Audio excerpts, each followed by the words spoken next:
vraies voix Sud Radio, le mot du jour.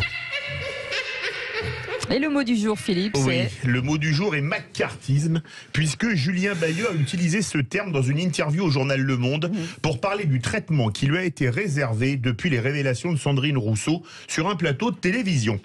Pour le Larousse, le maccartisme est le nom donné à l'idéologie anticommuniste et à la campagne du sénateur McCarthy contre les intellectuels, les artistes, les employés fédéraux et les homosexuels soupçonnés de sympathie pour le communisme.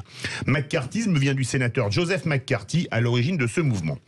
Il y a, c'est vrai, des relents de maccartisme dans la période que nous vivons. On balance des noms et le fait d'être balancé vos condamnations sans pouvoir se défendre, le ou les accusateurs ou accusatrices étant tout à la fois policier, juge d'instruction, procureur et président du tribunal. Dans ce monde merveilleux, avec à sa tête des wokistes notoires, la présomption d'innocence, le droit à un procès juste et équitable, le droit à la défense, le droit à l'appel, à la cassation et même le droit de grâce ont définitivement disparu.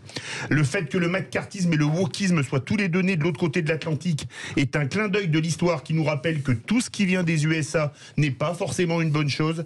Il y a 70 ans, les surnoms du maccartisme étaient la peur rouge et la chasse aux sorcières. Aujourd'hui en France, on pourrait les rebaptiser la peur verte et la chasse à l'homme, voire même la chasse aux hommes. Les sorcières de Salem, pièce à succès d'Arthur Miller, devrait être rejouée dans tous les théâtres de France et de Navarre. Cette pièce étant totalement d'actualité. Ah bah dis donc. Bah dis donc.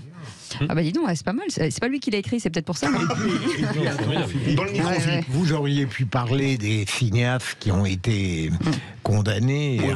Les gens condamnés, il y en avait tellement de Charlie Chaplin qui n'a pas pu rentrer aux mais USA. surtout un qui a trahi. Elia Kazan et qui a retrouvé après une filmographie extraordinaire.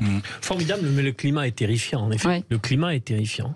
C'est-à-dire que ce qu'a fait Sandrine Rousseau sur cette émission, dans le contexte politique de la période, avec les enjeux internes à Europe Écologie Les Verts pour le congrès qui vient, est vraiment une attitude qui fait froid dans le dos, et ce rappel historique vient éclairer justement vers quoi ça peut dériver et vers quoi ça peut, bien sûr, Je trouve que la comparaison est discutable. Non, mais ce que je veux te dire, c'est que le climat, il y a par exemple des personnes qui me disent « Mais Olivier, tu sais pas, on a pris une décision. » J'ai quoi ?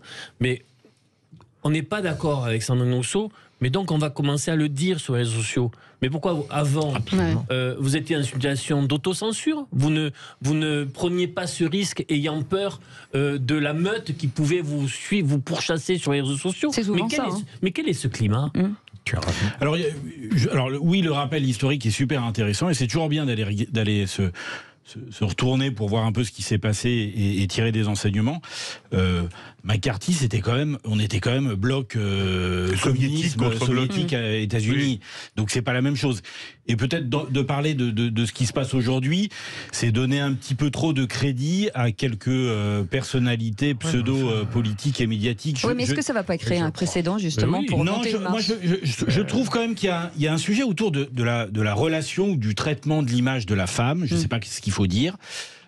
Je trouve pas ça complètement déconnant que les femmes, en tout cas certaines, expriment un ras-le-bol et mettent en place autre chose. Comme dans tout mouvement, il y a des excès, c'est mal canalisé, etc.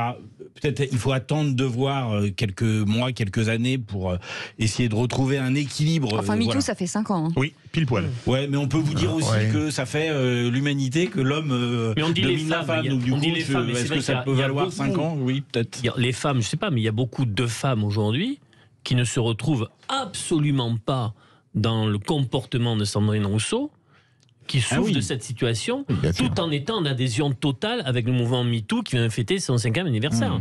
Il y a ça aussi qui se passe. C'est pas déconnant, Pierre-Yves, pour les femmes, tant que c'est pas la mienne. Ouais, c'est ça. Ben voilà, ce sera le mot de la fin.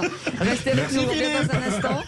Le tour de table de l'actu DVV face à Philippe Bilger. J'attends tour avec impatience ces grands Olivier moments. D'Artigol et Pierre-Yves Martin. Et vous pouvez bien entendu commenter sur notre compte Twitter ou nous appeler 0826 300 300. Bienvenue à tous, on est ensemble jusqu'à 20h.